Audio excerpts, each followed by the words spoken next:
In 2011, I was at a trade show and I saw this machine that would individually package medications. And it was used for a nursing home. And I saw that machine and I thought of my little patient, 97-year-old Lois, who couldn't take her meds. She couldn't see her meds to take the right meds. And I thought this could be a life changer. So I got this machine thinking that we're going to change people's lives in our community. This is called the Family Pharmacy MedPack. What this machine does is it enables us to put all their medications in little pouches, specifically taken when they need to be taken.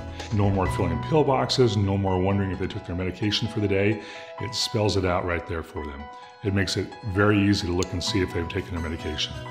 This enables us to customize their packaging, whether they're taking one medication a day or 20 medications a day.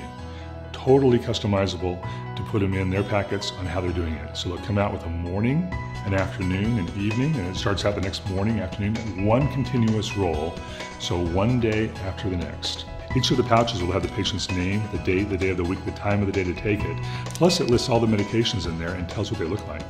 And so they can simply come and look and say, okay, if today is January 24th, and in the morning, and it says January 23rd, they forgot to take their medication. We know that right away.